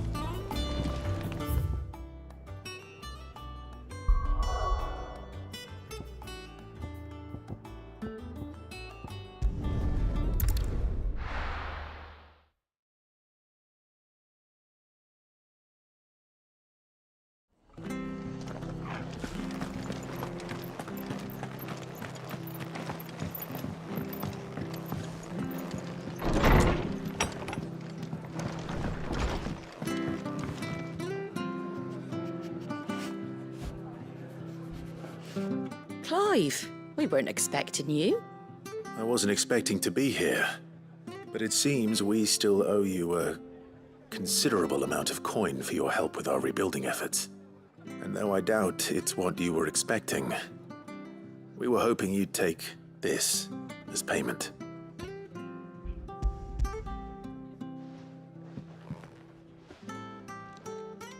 A star ruby? I can't accept this. It's worth at least twice what you owe me. More if you can find yourself the right buyer. Think of the difference as interest. Interest? If word got out I charged that much, no one would ever borrow from me again.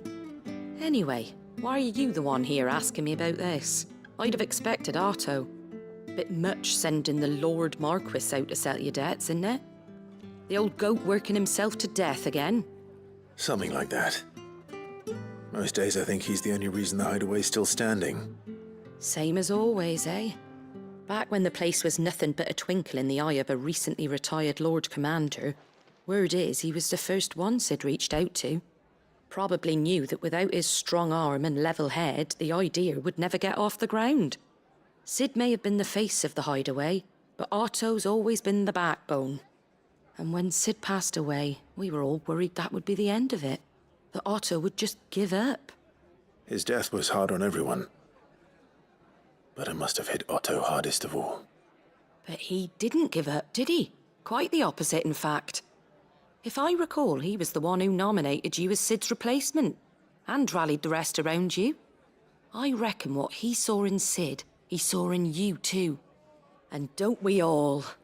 Doesn't hurt that you're half as stubborn and twice as handsome, neither. That, and you keep good company. I suppose I do.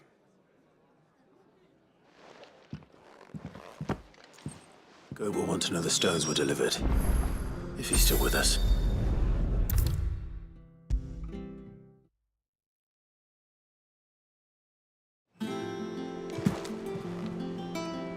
Goat. Still alive, I see. So Lady Karen accepted the ruby. Ah, about that. I tried my best, but she was just too stubborn to take it. She threw it right back in my face, in fact, and told me I could stick my stupid stone where the sun don't shine. Karen refused payment. I hope it wasn't something I said. I'm sure you were as tactful as ever. Let me see what I can do. Oh, wonderful. I hope you have better luck than I did.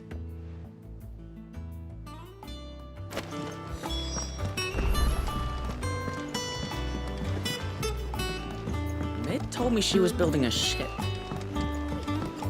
Is that the thing Tomes helped with?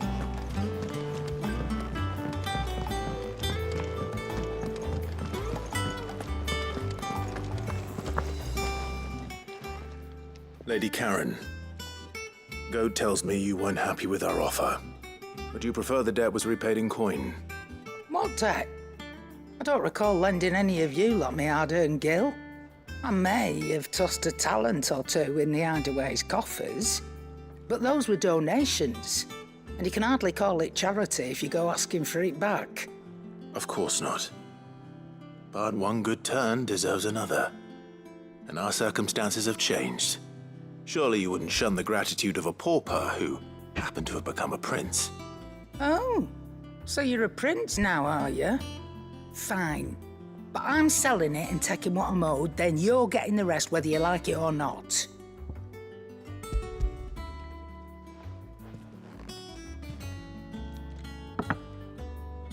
Where'd you even get this? A decent trader might nab 1,000 talents for a star ruby. A canny one, meanwhile, might claim it were nicked from the belt of Sid the Outlaw himself and ask twice as much. Might be I already have a buyer in mind. Might be you even know her. A fine continental maid whose beauty's only eclipsed by a guile in commerce. You wouldn't mind, would you? Not at all. Just be sure to tell her that it's always a pleasure doing business.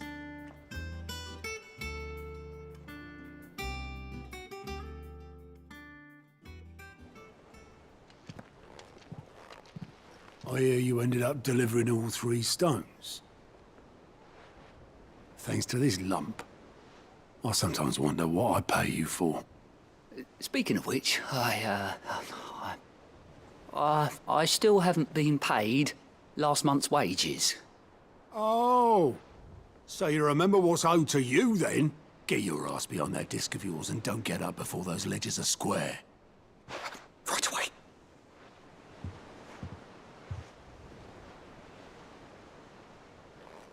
I've seen that before. You have, yeah. Plenty of times. It was the only goblet Sid ever used. Either out of habit, or because the filthy sod couldn't be bothered to find a clean one. I knew so little about him. Like most people.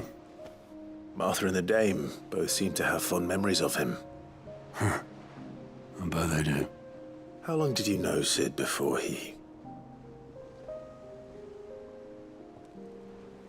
Before he died. 20 summers, give or take. Back in the day, I was a purser on a trade ship, which is where I met him. He bought passage to... I forget where. But having nothing better to do on the long nights, we set up drinking island rum till the morning bell dragged me back to my duties. Quit my post not long after that. On account of making a fine maiden's belly fat. But me and Sid stayed close, promising we'd one day sail the seas again. That was before fate stepped in and said she was having none of it. The magic woke inside my son soon after his first name day, and there was no hiding his knack. Couldn't you and your family have? My family were the ones who summoned the constable, wanted the monster taken away. I couldn't turn my back on him, forget what I felt, and I couldn't for the life of me understand how they could. Luckily, Sid was of the same mind as me. It was him who stood beside me when all I wanted was to tear the whole world down. Him who cried for me when I had no tears left of my own. Him who swore he'd do everything he could to stop it from happening again. And he was true to his word, too. Left the Royal Army once and for all. His ranks, his ribbons, gone. Just like that. Threw away everything he had. All to right a wrong that no one else had the courage to face. I knew then I'd follow that man to the ends of the earth.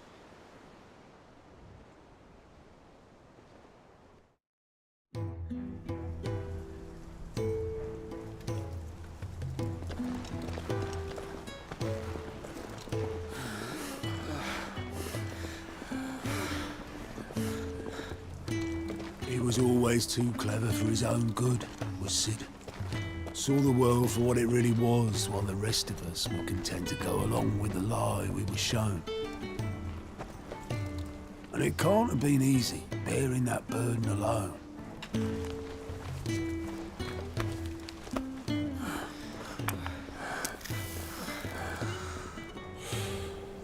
But he didn't let it stop him. He never lost faith in what he believed was right.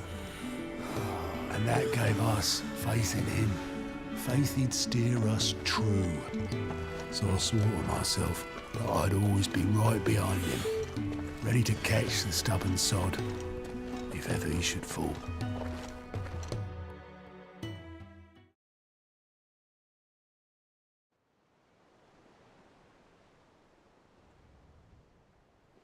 But I couldn't even do that.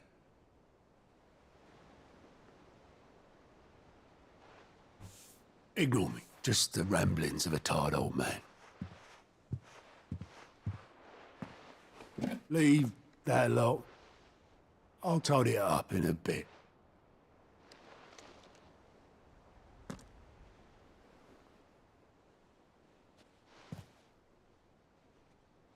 This is Sid's handwriting.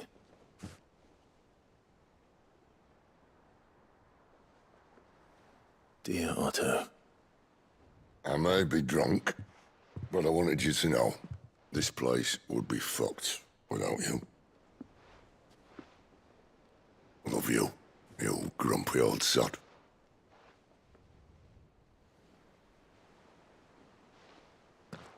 This note.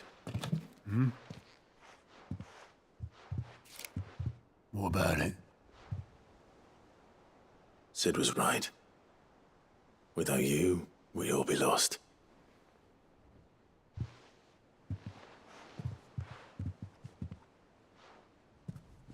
He should have bloody well said so then. Just once. Before he went. But then, why would he? Him, or anyone? I'd only have told him to piss off.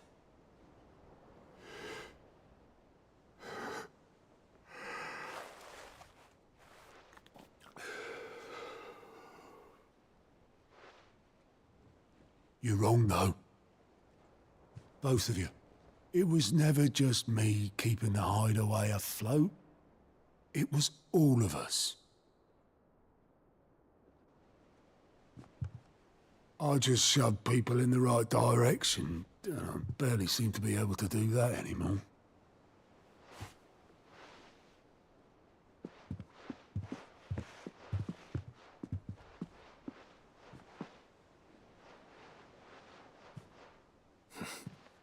would you rather go were at the helm?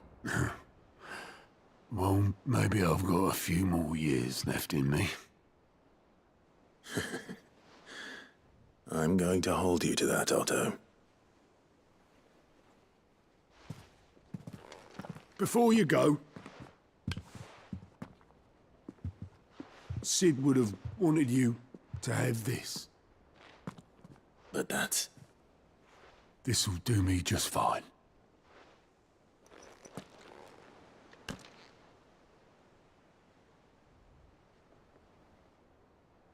Thanks for the ray of sunshine. I'll see if I can't pay you back. Already have.